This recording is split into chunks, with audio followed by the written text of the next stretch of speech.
Hello. So today we have a special guest, Sander Nasi. Hello, Sander. How are you? Can you tell us something about yourself? Hello, everyone. It's a pleasure to be here. It's nice to see that we finally got to do. Unfortunately, we had a few complications with time schedules, but we are here as promised. Most of you would probably know me from the previous podcasts from the cult of Belial and from Dark Sorcery with my collaboration with Mr. Martinez. Basically, I have been involved in the occult for the last 6.5 years now, so to say, in very controversial ways. For those who have seen previous stories, it basically, I'm one of the few cases within the community, I can say, because I've tried to find others as well, like me, that did not actually choose to be in it, but were more like, how to say, taken in by the spirits themselves after they made the dramatic appearance and brought into this. It's been a very controversial journey with a lot of ups and downs and many changes, of course. I never thought it would actually bring us to this point that we are today. So, all in all, it is a life-changing journey from beginning to the end, I can say. Okay, so can you tell us how it started? Because a lot of audience is not familiar. Oh, long story short, it started in negative ways, to be honest. I started randomly being approached as I used to be with I was in a relationship with a girl, a Slavic Polish witch at the time, and she told me openly what she's doing. Now, at the time, I personally had no solid belief in this particular system. I just thought that it's just a little hobby, I didn't see it as something evil, and I never saw it as something to be worried about. I just saw it as a little hobby that people could do. You're not harming anybody, and if you like it, do whatever you like. I never discriminated anybody for these kind of activities, even if I was never involved with them or believed in them strongly, to be honest. Although I had seen things before I ever got involved with the occult, of course. I've been in places where negative energies, of course, have taken place. I've served twice for two military special forces in two different countries in Europe. So I've been in places that negative energies, of course, were gathered highly, and everybody has seen things there. And of course, all these people who have seen them are not involved in the occult. So we cannot call 300 men crazy at the same time. Um, Basically, we randomly went into a particular library, which is rare because I never really read. And it so happened that while we were looking for, well, she was looking for books, to be honest. I randomly started looking for at a little corner when you have there was a big shelf, and like on the bottom there was only like one corner that seemed to kind of have books that were altered, and as if someone was trying to hide something. So I went there into that little corner, which was at the very bottom to the height where your feet would be, and I picked up a little black book and I looked at it, and it turned out that it was LaVey's Bible. Now, I didn't even really know who he was at the time or what that is, but for some reason, something made me find it, which years later I found that it was a spirit involved, of course, pushing me there. And I wasn't, of course, able to understand and perceive energies at the time, but I could feel it's something weird, something's going on. I was like, this feels weird. Something is urging me and driving me, and it's not, clearly me. I could kind of understand this, but I also couldn't understand that there is spiritual forces involved, of course. So I took it, although she was urging me not to. But I saw it as a joke, and I just wanted to tease her a little bit, to be honest, because she was like going crazy. She was like, "This thing is bad. Don't read it." I was like, "Look, nothing is gonna happen. These things don't really exist." Okay, so I read the whole thing just to prove a point. And then I got to the part where it has these Enochian keys. Now, this is what actually triggered my at the time part very bad as well, and I was told not to read them. So I said, "Look, nothing's gonna happen." I read them, and the page started, the letters started having, as they were black, they started getting a big red aura around them, flashing in front of me. But I didn't pay attention. I thought I'm just, seeing a bit weird because I was tired from work and training, and I was very heavily actively boxing at the time. So I thought it's, I'm tired. I've taken a few in the head, and I cannot see correctly. I closed it and I finished it, and then nothing particular happened until 3 days later, approximately. I just went into bed,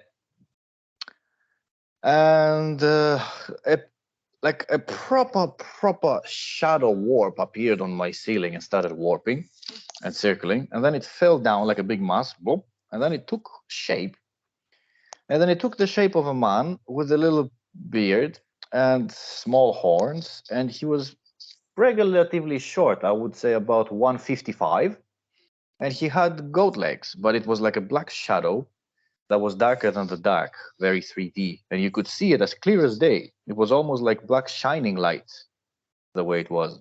And the room got extremely thick, of course, and like it felt very, very heavy, very bad. It was almost hard to breathe. And you could hear him talking chaotically in your heads, but you couldn't really understand what he's saying because he was talking very fast. So all in all, that spirit ended up basically, well, I have tried to ignore it, to be honest, because I didn't want to believe what I'm looking at. I just thought, this isn't real. This isn't happening. I'm having a bad day. I tried to turn around and ignore it. And then I felt his claws literally touching me here. And that's when I was like, shit, it can touch me. And I didn't think they can actually touch you. So all in all, I said, I'm just going to ignore it. It's going to go away. And then in 3 seconds, I passed out once again. And that's when it appeared, and we had a little chat, and it left. Now, after this, I was very questionable about what happened, to be honest. Even though I saw it, I experienced it, I still was kind of in denial, because it's very difficult to break away from what they've taught you that is real in this life, and what you must believe and what you shouldn't believe. So it's pure indoctrination from a young age, from since you're a child. You're supposed to believe a certain way. You're told you come from a certain place and you have to follow a culture. Everything is guiding you to be something that, you have to be just like everyone else, of the place you come from, of the world you live in, etc. And then I kept being approached in different ways by particular spirits with visions. Like, I could pick up a random box of food, and there was like the word BE there, the letters. And then it turned into Belial, and then I was like, what? And then I blink, and then it goes back into normal. And these things kept happening, but I was just trying to ignore it, because I was like, I don't want anything to do with it. And eventually it got to the point where Lucifer approached me. Now, I did not know that after I finished reading the book, there was like a particular weird feeling that I started feeling, as if the sun had entered the room. Very, very warm, very, very soothing, that kind of way. You know the feeling you get in the beach when you're chilling in the sun and you're like, ah. But I couldn't realize it was him. Little did I know back then he was standing right behind me. But of course, once again, I was completely oblivious to what's going on, so I never thought of turning around.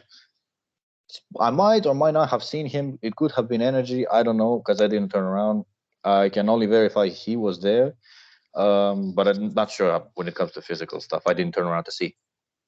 Now, he approached me once again before I wake up. And literally the second, the stages where you're just like about to wake up, and you're like still with your eyes closed, but your mind just activated, and you're about to open your eyes. That's the stage where he tends to drag you back in. So before I managed to wake up, it was like going out of water. It drew me back in again. So I was like, and then I ended up in a white world, and he was there, like I think naked, but I couldn't see anything. Like there was light covering everything. I couldn't see him at first. It was nothing but light, golden light. I was blinded. So I was like, what is this? And then when you focus into the light, then it got shape. So you could actually see behind the shine. And that's when he appeared. He was just standing there with his arms open and wings. He got huge, big, huge wings. Very, very long, like 2-meter wingspan, or for one wing only. And he was just standing there, topless, with abs and everything, like very, very lean, like not unnaturally big, but lean abdominal structure. And he tried to speak to me, but I was once again in denial of speaking to him. And because of that denial, then a very bad fact came about. I actually ended up being attacked with my partner on Valentine's Day by three addicts who basically pulled out a 30-centimeter knife and tried to kill us both. So I ended up trying to have to fight them away and trying to save the partner that was with me as well, because she had a purse. I didn't have any money because everything was booked that day. I had a restaurant booking, so you didn't need anything. Everything was prepaid, and they just basically welcome you at the door. You come in, you give your name, you know how it goes. Um, so at that night, I was hurt, of course, with a weapon, and I spent 5 days in hospital. And in that hospital, of course, the manifestations went absolutely crazy. They would appear to me every night. I mean, I'm talking about the very first one who came was Asmodeus with King Paimon, the very first night that I was there. And they appeared as their sigils in the dark, in dream states. And they literally just loud started having chats with me. And then it was Belial. And then they kept on coming and coming and coming. And mostly Belial and Asmodeus at first, until I made a choice to go under a path working and decided to put everything on the side and try and figure out what happened, because it got to a point where I didn't know what to do because it wouldn't stop. So they connected me. Somehow they brought someone to me who got me in contact with other different spirits that I wanted to get information from. I ended up going to Archangel Raphael to ask for permission if it is accepted for me to work with the dark side. And because he said yes, that's the only reason why I went on with it, and I am where I am today. Okay, so can you tell us about your experience where you were in the military and multiple people saw something really fucked up? I'm not exactly sure if this is what we call the shadow people, but I know that there are many, many, many spirits around the world of the dead, which, of course, the underworld system, as far as I know so far from Queen Hecate, I like to call her Hecate, which is the ancient Greek name. She prefers that. The origins of the belief is better to be used. Um, the dark spirits of the necromantic world actually have this particular duty to be running around the world and to putting some order between these particular shadows that are randomly running around here. Because imagine if the entire underworld was unleashed, we would have tremendous chaos coming out here. People are already affected by dark energies badly all over the world. They don't even realize it most of the time. That's why our world is a little bit more darker than it should be, and they're actually helping with keeping the balance. And these souls are dragged down into the underworld, and they find a particular place where they will be serving under. Now, when it comes to these places, if you go there, you do not need to be open in senses. You do not need to have some kind of a professional Kundalini background to be able to see these things, because of the tremendous amount of negativity that has happened there. It kind of accidentally even opens portals, okay? Because negativity stays. It's like concrete. Once you put it on the wall, it ain't going nowhere. It's going to stay there. So it won't be uncommon to go into places like this, and you will casually, let's say, go to your little self-made barrack toilets. And there you will see the shadow of a man who will come down from a wall. That was my very first encounter, personally. Um, Before that, I had never asked anybody else if they've seen anything, because nobody speaks of these things down there. Most of the time, people don't speak in this world much about anything. We are very centered around the job mostly, and that's mostly the point of discussion, because the job is the lifestyle. You live in the job, you wake up and sleep in the job. So what happened to me is this shadow man with a hood came to me, and he stayed there at the wall in front of me. And I was like, what the hell? And then he just casually, very, very slowly, almost like a focus, like Matrix when it goes slow. He turned around very slowly, like, and just looked at me. And then he just flew off, but he didn't do anything to me. Funny thing is, I started getting visions of him, how he was when he was alive, and him walking around and what he did in his life. He was not a good person, of course.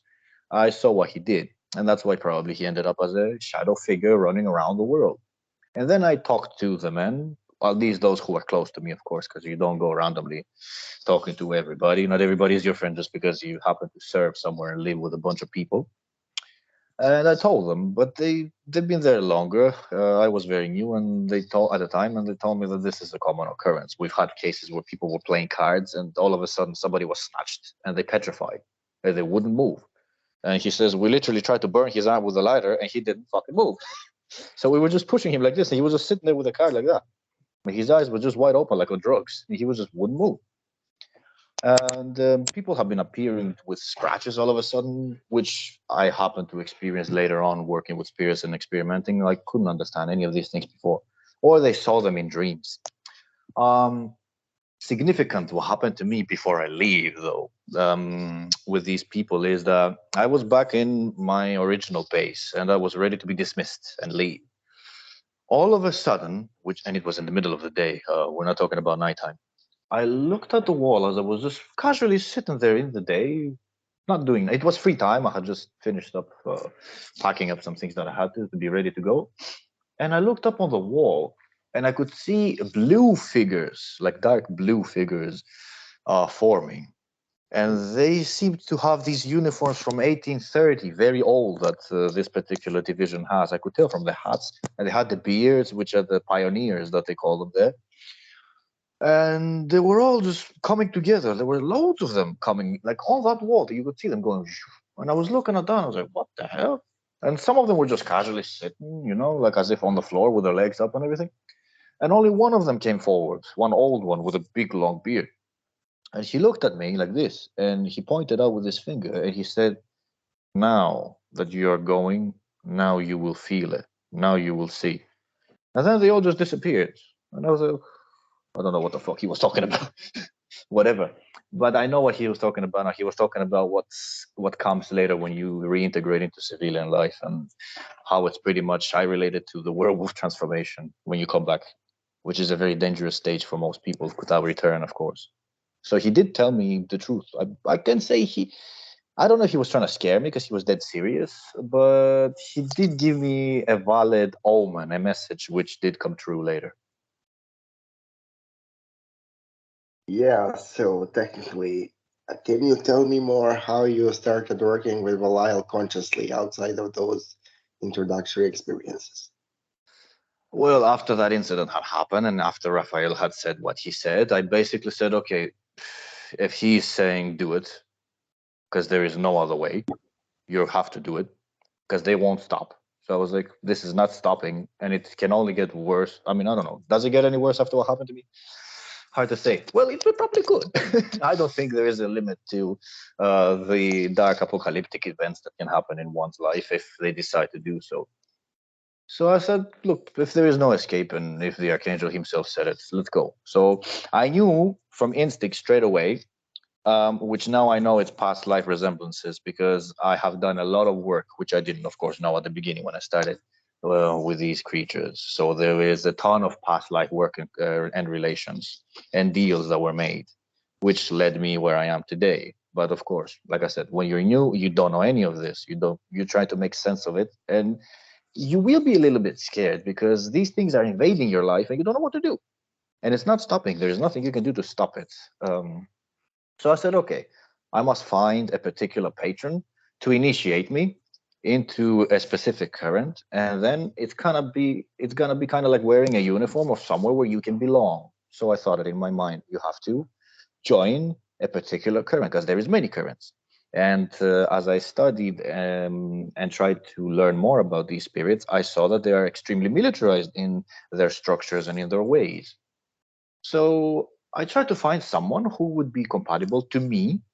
And according to the spirit's attributes and character and who they are, I tried to find someone who would be similar to me. And I thought of it in the way of if I am to pick to cooperate with someone, they have to have the same mindset as me.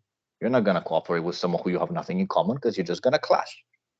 And Belial kept on calling tremendously. So did Asmodeus. And there seemed to be a little bit of a semi-competition, so to say. But according to my character and who I am, I went with Belial the most because we were extremely compatible as characters, and it turned out to be one of the best path workings I did in the beginning. Okay. So, because you are like extremely experienced, so just so you know, I right now, because my brother is serving in the military, I kind of living with him, and I am living in the military barracks. Just so you know, within the barracks, you have like a small area where civilians are allowed. So I am technically allowed in the barracks. I am technically in the military, but not exactly. Okay. I think you're in the part where there's like the family is allowed for those who have Yeah. families. I personally never went there. I don't have any family to bring with me. I was all on my own. So yeah, that's it's actually nice. You get to see a lot of the environment and everything. Yeah, yeah. And it's kind of interesting how actually a lot of soldiers had those weird experiences where spirits, like it's extremely common in the military to have those experiences. The thing is, they usually disregard it, but it's almost always happening to people, especially during the training when people break down. Like you would have people not sleeping for a few weeks, and then they would just go into trance, and it would last 4 days. And they would be taught that they hallucinate, but in reality, some of those hallucinations unfortunately never end. So actually, it's extremely common for people in the military to see spirits and people in the intelligence service. So, kind of, how can you call and say to our audience, how do you call Belial usually? Uh, through the work that me and the team have done, of course, we've channeled numerous ways. To be honest, in this particular point of the workings, he always is there. Like he has this little thing. He's very humorous when it comes, at least to me. Um, every time, especially in the beginning, when I was about to start calling him, you do all these big preparations, you set up everything perfect, and then you raise your sacred space, and then you're ready to go into your trance. And the second you take your breath, and you're like, "Let's go," and then he's like, "I'm here," and I'm like, "Oh fuck!" And he's scaring you like that. And I was like, "Damn!" And then you'd have a good laugh with him. He'd be like, "It's okay, just summon me officially." And I was like, "Okay." um, I basically just pretty much I know when he's there. He's always with me, following me. Once you initiate under his current, he will always be with you in the beginning to get to know you. You will wake up, he's gonna be right in front of your bed. You go downstairs to have your breakfast, he's gonna be here in your living room. Many times I've seen him. He likes chairs. He has a big thing for chairs. Very nice, comfortable chairs, like this one here. Every time I used to come down here, he'd be sitting there chilling, as if it's a throne somehow. If you train, he will follow you closely. He will jump into you to empower you during training. He can actually raise Kundalini while you train and divination powers. So it's pretty much a meditation. If you use numerology, it's even more heavily boosted in what you do. Numbers of 3, 6, 8, and 12 are great to put within your training regime. The spirits will be with you, and he does this big bulking thing. He's great for body mass if you really want to get bigger. He can do it like within seconds, and it feels crazy. You literally just gonna go, whoop. And people will pick up on this energy as well. They start looking at you and staring at you from afar for no reason at all. They don't even know why they're looking at you, but subconsciously, people are way more divinatory than they know and more psychic. They pick up things like this. They just don't know that they're doing it.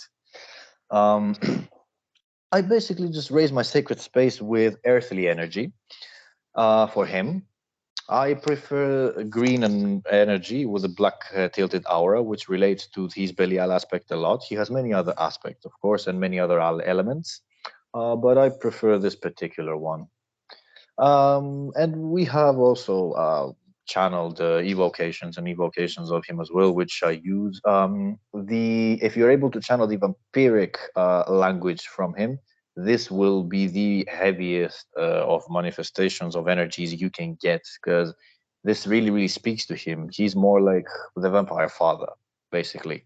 He rules over the race of vampires below him, all of them. Um, so he's actually very easy to call. And for me personally, he has the tendency to do random appearances of flying around, either like a black orb or like a black shadow.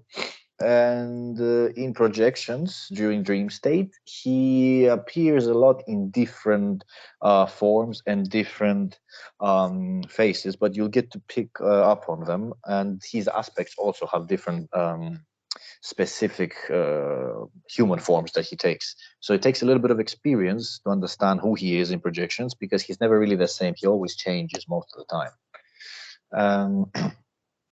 And yeah, he's difficult to study a little bit, but once you match his attributes, then you will be inseparable. He is like, he will be the best thing that you can have around. Okay, so technically, I tried a variation of Vampiric sigil Anton gave me to initiate with Lilith this time, because I am heavily in work with Lilith, and it really worked. I also have experience with Belial for about 5 to 6 years, just like you, but you are only dedicated to him, so you have more experience with him. I agree that he is extremely necromantic and he works with vampires, and he corresponds to the military mafia and kinda illegal stuff, so he is that kind of motherfucker. Uh, so there is one question I would like to ask you, if you are comfortable with it, of course. So can you share with the audience some of the vampiric language you channeled? Well, can try and tap into it right now, although I usually try to, or usually when I'm in ritual, it's when the channeling happens. But it's hot enough around here, so I'm pretty sure it can happen.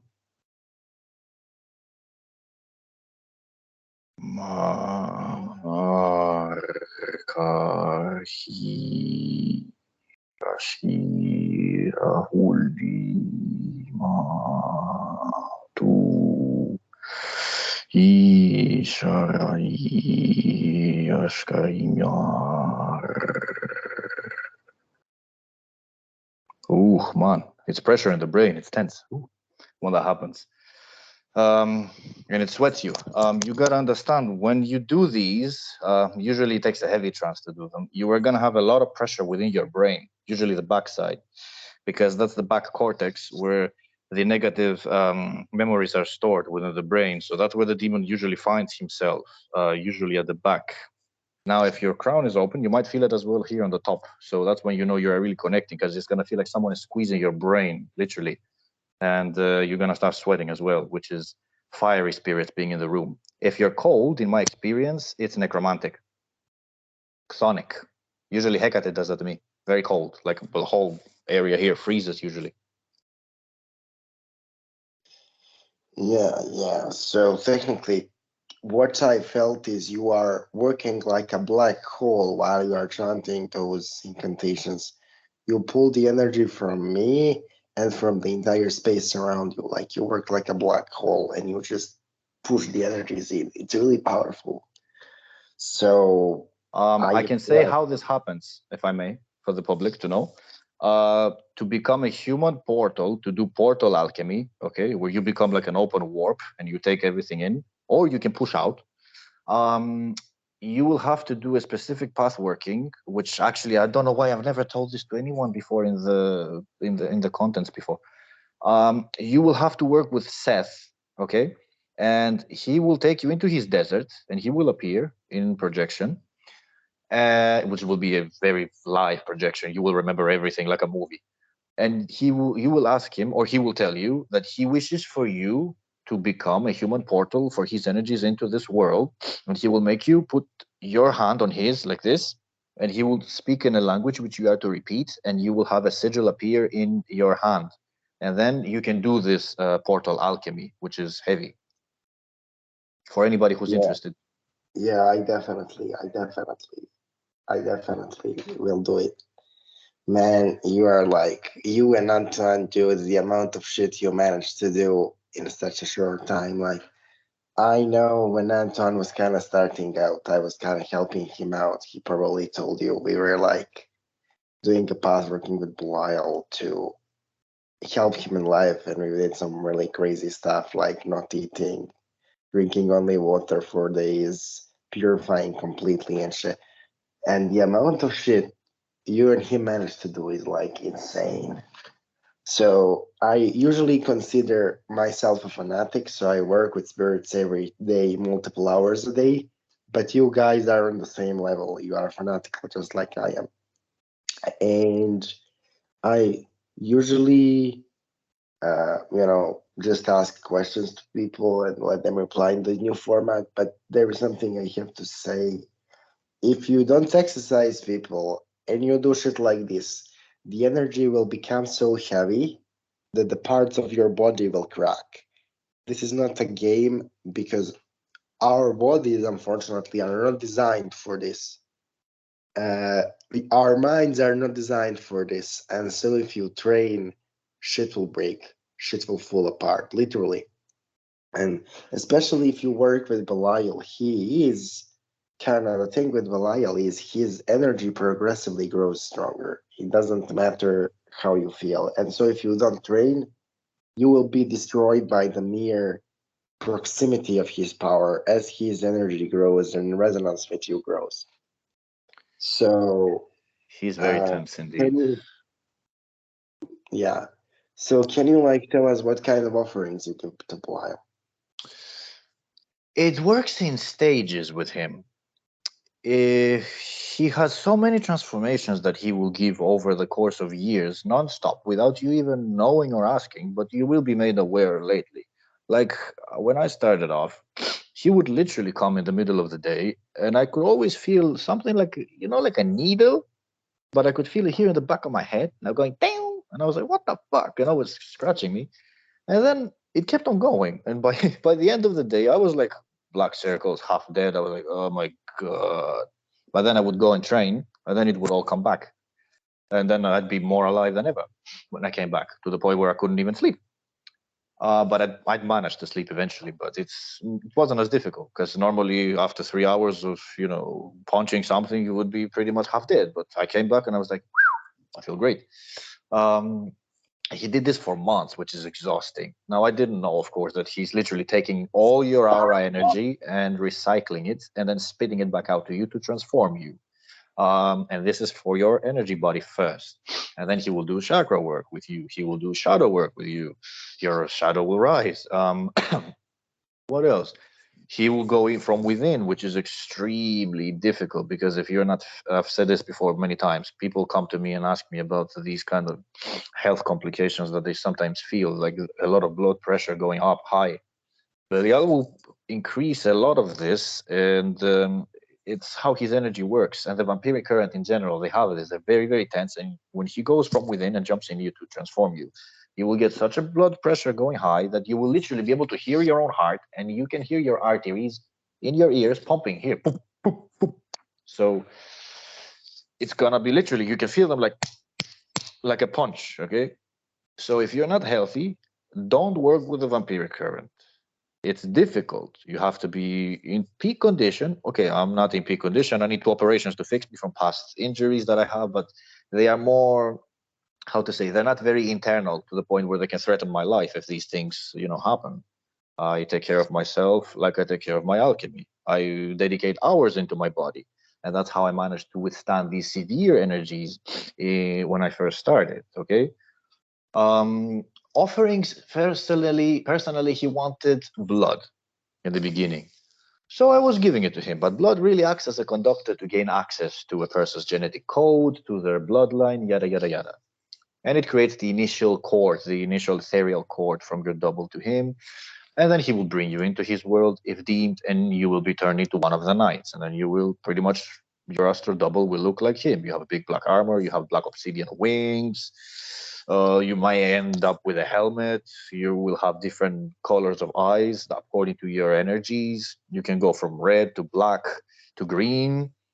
And many, many other things will change. You will have tendrils if you wanted. You can have spider legs or what have you. You can shape this armor as well. and make it go into gauntlets or different armor, different swords.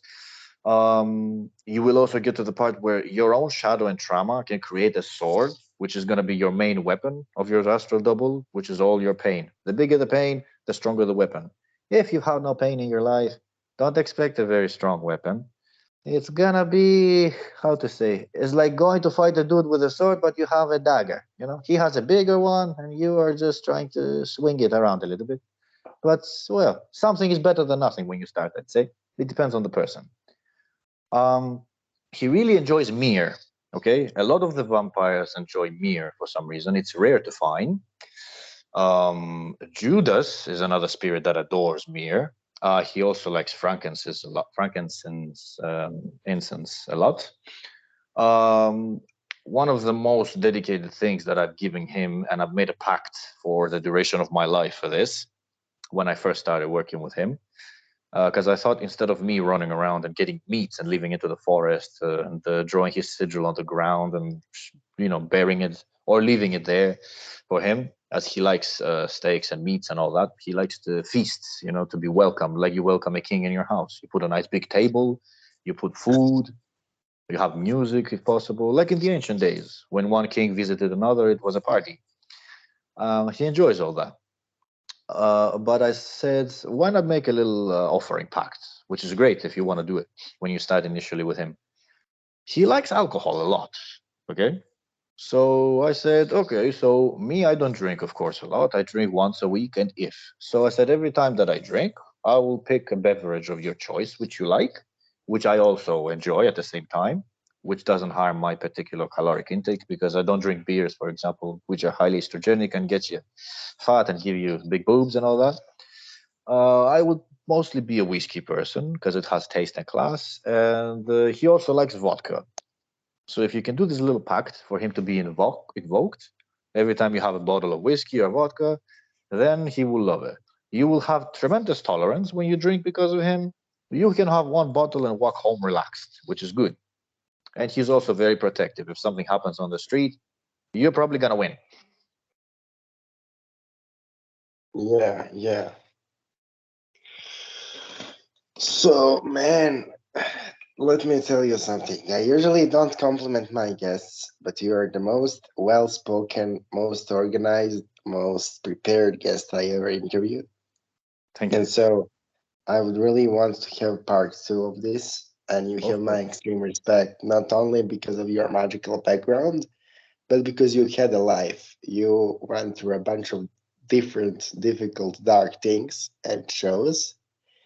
I could definitely figure it out from your face because when you have such a lifestyle, something happens in your brain and your entire facial features get sharper and like predatory, and it's kind of radiating from you. So thank you, man, for And being I'm with trying us. to pull my nicest and sweetest business face.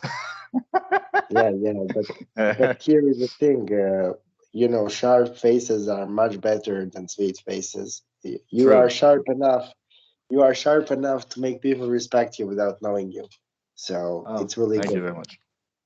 It's really good. So thank you, man, for joining us here. Would you like to be interviewed again for part two so I can like edit it into one video, like two parts? Because I really want to have like a longer interview with you. It's Of such a course. it's such a I would honor. be honored to come back again. I know you reach a lot of people, of course. We are not very well known. And to be honest, we do what we do not because of fame or anything else. Like I personally don't make money from alchemy. Although we are with the team, we are gonna start kind of offering services to people that need them because people might be in need. And if they need something higher, then of course, according to the spirits, it should be used. It's not a bad thing, but mostly my motivation is to give people knowledge because I don't want people to go through what I went through and end up even maybe, I mean, what happened to me is very rare. It hasn't happened to any occultist who is famous that I know of, but it can happen. You never know. This path is unpredictable. So it's best to be safe than sorry and to learn a little bit from people who can warn you rather than having to risk something happening to you because you lack knowledge. Yeah, yeah. So technically, Okay, I wanted to end this interview, but I have to say something because, like, you're such a, I don't know, you are motivating me to talk and to ask questions. So, regarding your statements that nobody you know went through that experience, I agree because majority of people who claim to be in the occult are LARPing and they never experienced anything. It's just LARP. But I had some pretty crazy, even in the beginning, just like you, I had some pretty crazy experiences. So what I will say, because like a lot of people are watching this interview and they will try things out and they will call Belial and they will, you know, fuck around with things. What people have to realize before they even start this is that spirits are real. They are as real as anything else you perceive. So if spirits are not real, then nothing is real because they kind of explain to you that nothing is real. As you see it, it's kind of one of the big points of theirs. But regarding those entities, the thing people need to know is that the energy they have is heavy. The energy is extremely dark. And so when you work with it, if you take too much at the same time, shit breaks down. Now, what is really important for us to understand when you work with Belial is that there is no such a thing as I am not guilty. When the shit happens, you are guilty. So when you call them, their energy behaves according to the natural principles of that energy, right? And people are not aware of that. They have their own preconceived notions. And then when that destructive energy starts destroying things, which is what it is meant to do, people freak out and they start, going insane. They start going back to Christianity. They start this, they start that. But the thing is, what people don't understand is when spirit enters your life, it is not the responsibility of the spirit. It's entered through some form of invitation, and it is doing what it's supposed to do. So once spirit enters your life, you are 100% responsible for everything which happens. And Belial is a really big guy on that self-responsibility thing. Because one of the first things he teaches is that there is nobody else who is responsible for anything but you. And I have like something for the audience, like some advice. So I have a bunch of videos, and Sandar has a bunch of videos on how to call Belial. So I will not go into that shit over and over again to repeat raising of the sacred space and calling. So what you do is you essentially tell Belial to uh, leave the spirit of his legion in your house, right? And what do you do? And so I will explain the rationale behind this, because like let's say you call Belial to do something. Belial personally doesn't do it. He has his own men, his own boys, and they do the thing. So by letting legionaries stay in a house, you are essentially, how can we say, you are kind of cutting the middleman. And so you give offerings to the legionary. You get the sigil of a legionary, you get the chant of a legionary, and the legionary has a certain set of tasks and things he's supposed to do and teach you. Now, you give offerings to the legionary and you give them in a really large amount, right? And so it becomes a portal in his reality, and legionary will start doing poltergeist activity, doing physical shit. And that will essentially exemplify your work with him to completely new degree. And scare And all your also, neighbors. yeah, but It fuck affects the people neighbor. around you too, though. Yeah, They're yeah, gonna yeah. But they're gonna be starting to panic everywhere. yeah, I have deep experience with that. Yeah, some of the military personnel can panic too. People are not accustomed to this shit, no matter what their job is. This is universally terrifying.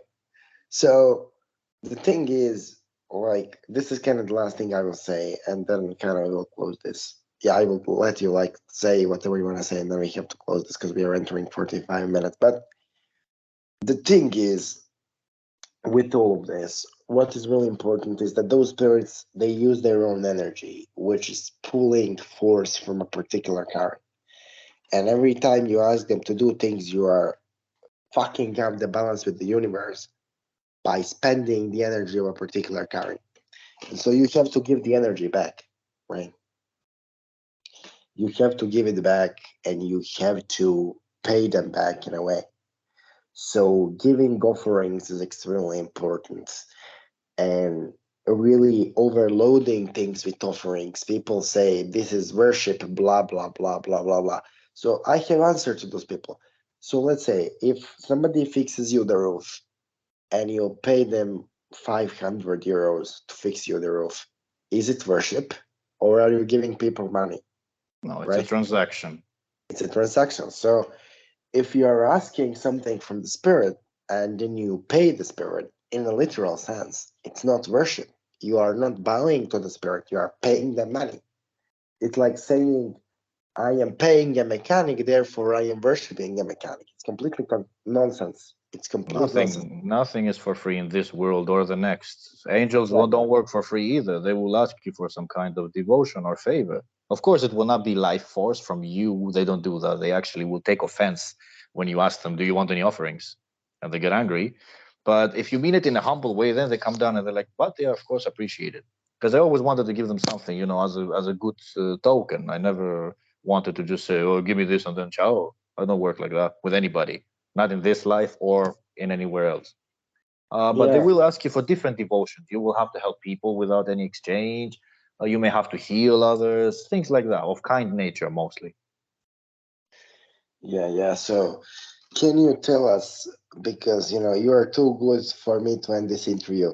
Can you tell us like how your work with angels, like how it goes, how it functions? Because not a lot of people put up. People neglect the essence and the vitality of light work because I want to say I'm not a Satanist. Okay, I'm an alchemist. There is great difference. I don't run around seeking to spread destruction. I don't hate religions. I don't hate God. I've seen him. I think he's a cool dude. Uh, although he's a bit scary when he jumps in and rips the world open while you're working on your laptop. Um, it is vital to balance yourself because you can be as strong and as attuned to these dark energies, okay? But there is always a limit. How can we compare now these dark energies to the feeling of what you will be experiencing? Imagine the most horrific thing you've ever seen happen to someone. You go out on the street, you saw an accident where someone lost their life and they were in pieces, for example. That will hit you bad. That will change your life forever. You will never forget what you saw and what happened. Or someone tries to do something to you. They get this close, but you are left scarred and hurt forever. Emotionally, physically, you name it. Things happen to people all over the world. Now, the thing is, that's where the catch is. Are you able to live with it? Are you able to go beyond? Or will you let it self destroy you?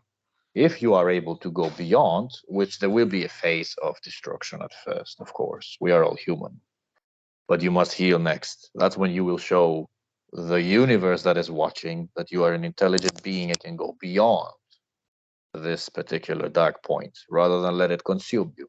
You can either take that experience and use it to your benefits to transmute yourself, or you can let it eat you up and destroy you, and you will become, I don't know, a raging alcoholic under some bridge or somewhere. Happens to many people. Most people don't survive these particular dark tests. So you have to consider if you're strong-minded enough to be dealing with dark energies, because this will take a toll upon you.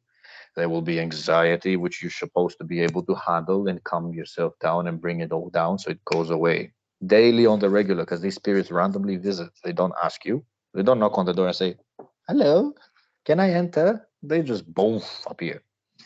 And these energies will take place and if they're toll upon you, you will be drained. You can be vampirized by their presence alone, even if they're not actively vampirizing. Okay. You can have extensive aggression growing because they can affect your hormones as well. They can affect biology. They can affect DNA. They can change it.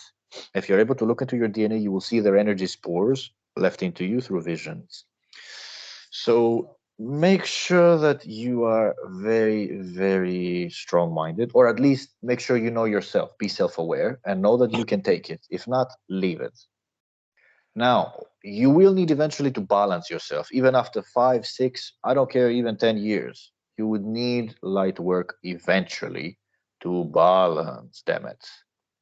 And this light work, the solar energy, will revitalize you and bring you back to life. Because if you're doing something heavy that can take years, like crossing the abyss, crossing the tunnels of Seth, crossing the desert of Thaumiel, which is the worst thing that can happen to you as a test, the most painful of all.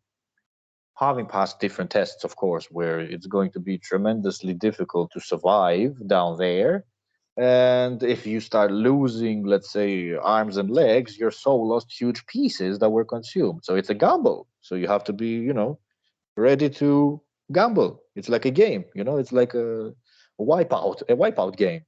Who makes it, makes it. Who doesn't make it? Food for the fishes. So be very careful and know yourself. If you cannot, leave it. Okay. Now, this is life force, the solar energies of the angels. You will need them to transform you for the sake of balance, because this is one of their roles for people who work with dark energies, to help you rebound and balance back again. They will cleanse away this heavy darkness, negativity. They will bring you to a state where you are stable. They will make you feel full of vitality, full of life. Your face will shine and will change, which will add to your magnetism alchemy if you're working with the likes of Lilith or even with Lucifer, who, in my experience, for men, works way better for magnetism rather than Lilith. Lilith can help you understand women much more emotionally and their minds and how they work, because they use both parts of the brain at the same time. We only use one, one for speech and logic, the other one for emotion, or one after the other.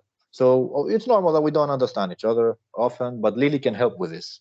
Now, Lucifer is extremely magnetic when it comes to glamour. You walk into a room and you shine like the damn sun, and they be like, ooh, everybody will look at you, even straight dudes, and they won't even know why. Not in a sexual way, but they kind of have this, eye catcher. He has the eye catcher effect to everyone. He uses angelic seduction, as I call it, which is, of course, forbidden.